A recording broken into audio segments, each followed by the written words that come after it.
ഭൂമിയിലെ സർവ്വചരാചരങ്ങൾക്കും ആയുസ്സ് നിശ്ചയിക്കപ്പെട്ടിട്ടുണ്ട്. കുഞ്ഞുറുമ്പ് മുതൽ ആന വരെ നിശ്ചിത കാലം വരെയേ ജീവിച്ചിരിക്കുകയുള്ളൂ. മനുഷ്യരുടെ കാലമെടുത്താലും ഇത് പ്രസക്തമാണ്. അതായത് ഈ ലോകത്തിൽ കാണപ്പെടുന്ന സകലതിനും ആദിയുമുണ്ട് അന്ത്യവുമുണ്ടെന്നാണ് അർത്ഥം. എന്നാൽ ഭൂമിയുടെ ആയുസ്സ് എത്രയാണ്?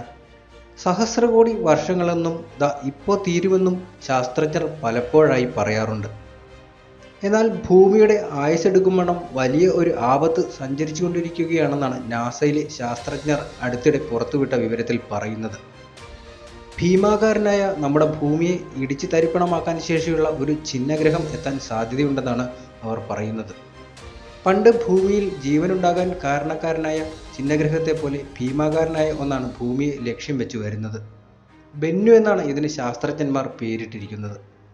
2182 സെപ്റ്റംബർ 24-നാണ് ഇവ ഭൂമിയെ ലക്ഷ്യമിട്ട് എത്തുക. ഇത് ഭൂമിയുമായി ഇടിച്ചാൽ 159 വർഷം മാത്രമായിരിക്കും ഇനി ഭൂമിക്ക് ആയുസ് ബാക്കിയുണ്ടാവുക.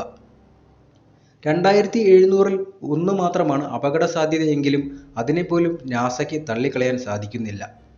എത്ര ചെറുതാണെങ്കിലും അപകട സാധ്യത പൂർണ്ണമായി ഇല്ലാതാക്കുകയാണ് ശാസ്ത്രജ്ഞരുടെ ലക്ഷ്യം.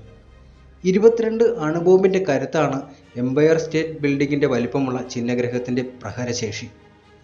1999-ലാണ് ആദ്യമായി ഈ ഛിന്നഗ്രഹത്തെ നാസ കണ്ടെത്തുന്നത്. ഓരോ 6 വർഷം കൂടുമ്പോഴും ഇവ ഭൂമിക്ക് ഏറ്റവും അടുത്തുകൂടി കടന്നു പോകുന്നുണ്ട്. ഇത്രയും കാലം ഭാഗ്യം കൊണ്ട് മാത്രമാണ് ഇവ ഭൂമിയുടെ കൂട്ടിയിടിക്കാതിരുന്നത്. ഗുരുത്വാകർഷണ ബലം കാരണം ഇവയുടെ ചലനവേഗം മാറിയാലോ ദിശാമാറ്റം സംഭവിച്ചാലോ അപകടമുണ്ടാകാം. ബെന്നുവിനെക്കുറിച്ച് പഠിക്കാനായി നാസ അയച്ച പേടകം അടുത്തിടെ ഭൂമിയിൽ തിരിച്ചെത്തിയിരുന്നു.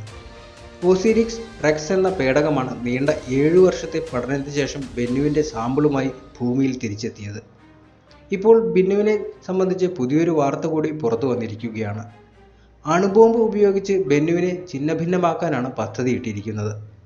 അണുബോംബ് ഉപയോഗിച്ച് ബഹിരാകാശത്ത് വെച്ച് തന്നെ ബെന്നുവിനെ തകർക്കാനാണ് നാസയുടെ പദ്ധതി.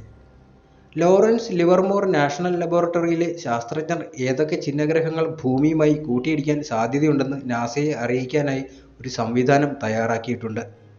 ഇവ ഉപയോഗിച്ച് ഭൂമിയിലേക്ക് ഇടിക്കാൻ വരുന്ന ഇത്തരം ഒബ്ജക്റ്റുകളുടെ വലിപ്പം കുറയ്ക്കുവാനും ഇവയ്ക്ക് സാധിക്കും. ഇവയിലൂടെയാണ് ആണവ ബോംബുകൾ ഉപയോഗിക്കാൻ സാധിക്കുമോ എന്ന് ശാസ്ത്രജ്ഞർ പരീക്ഷിക്കുന്നത്. ബെന്നുവിനെ തകർത്ത് ഭൂമിയെ രക്ഷിക്കാനുള്ള നാസയുടെ പദ്ധതിക്ക് ISRO ഉൾപ്പെടെയുള്ള വിവിധ സ്പേസ് ഏജൻസികളുടെ പിന്തുണയും ലഭിച്ചിട്ടുണ്ട്.